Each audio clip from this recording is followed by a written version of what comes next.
Getting better at wildlife photography is not just about mastering your camera settings. Yes, learning all about your camera does help, but that alone does not guarantee great wildlife images. Over time, I've realized that there are many other things that matter, things that often get overlooked.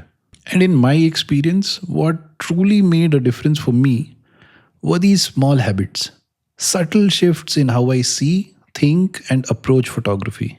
So today, I want to share 7 simple habits that completely changed how I approach wildlife photography. And I genuinely believe they can help you too. Let's start with the first one. Stop shooting, start composing. It's no secret that composition is everything in wildlife photography.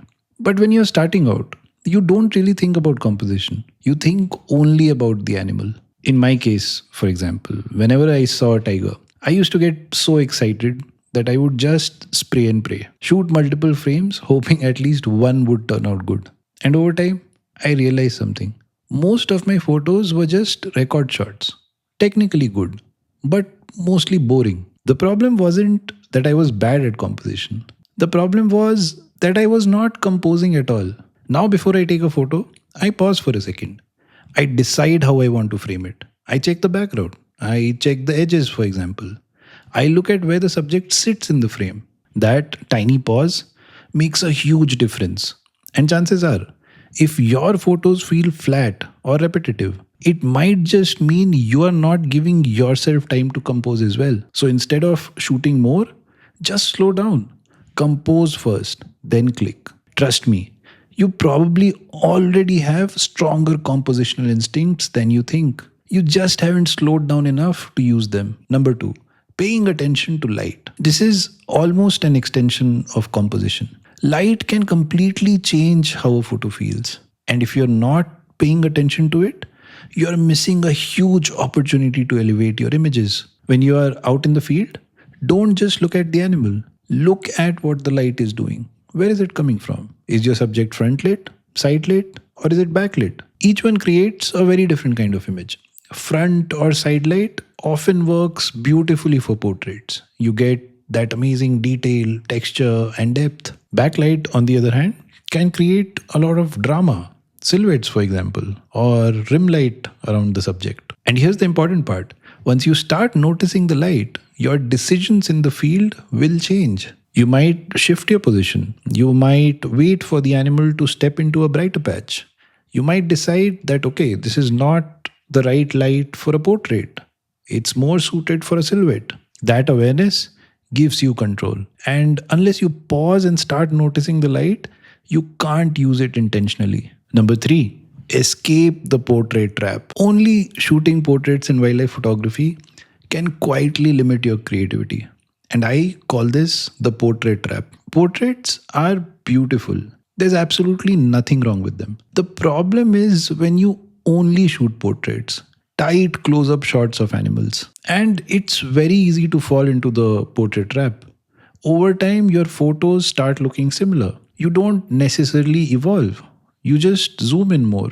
If you want to grow, you have to start seeing the environment, the habitat, the space the animal lives in. Show the animal's world. Show how it moves through that world. Often those wider images tell far deeper stories than a tight portrait alone. And to be honest, I've gone through this myself. When I started out, all I used to shoot was tight close-up portraits. What helped me though was a very simple rule I invented for myself. Every time I was in the field, before taking a portrait, I would force myself to take one wider frame, if the situation allowed. That small habit changed everything. Now, for example, I don't default to portraits anymore. I choose them very intentionally. So try this. The next time you're out shooting, take one wide frame before you zoom in. You'll notice that your compositions improve. Your use of light will become more thoughtful, and your storytelling at end of the day becomes richer. Number 4, stop obsessing over sharpness. Wildlife photography is not about tack sharp subjects every single time. Sharpness is important, yes, but it's not important enough to obsess over. Your subject needs to be reasonably sharp. Beyond that, the obsession can actually hold you back. See, if you keep zooming to 200% to check if each pixel of your subject is sharp or not, you will create doubt, stress, and slowly lose your confidence over time. And honestly, sharpness isn't always in your control. You could do everything right and still lose detail because of haze, heat distortion, fog, dust, and all the other things nature can throw at you. I used to be a serial pixel peeper. I would zoom all the way in and inspect every frame.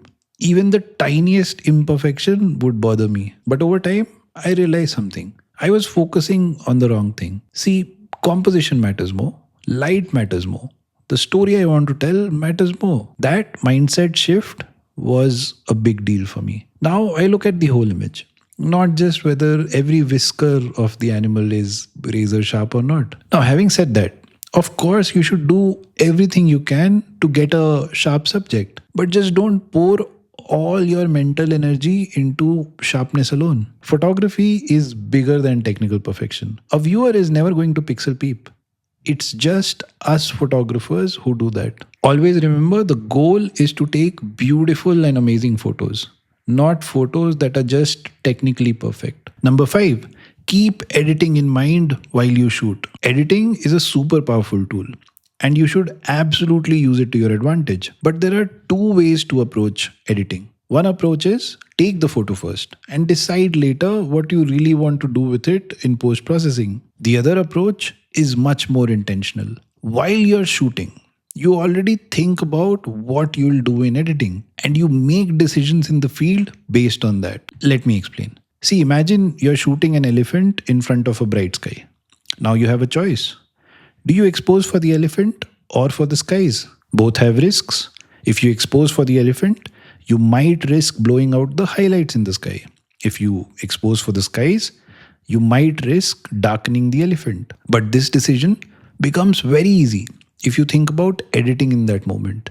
See, you can recover shadows quite easily in post-processing, but you can't really recover blown highlights. Now, if you work backwards from this, the decision in the field becomes informed and easy. You simply preserve the highlights in the sky and recover the shadows on the elephant in post-processing. See, the difference is that you're no longer fixing mistakes in post now.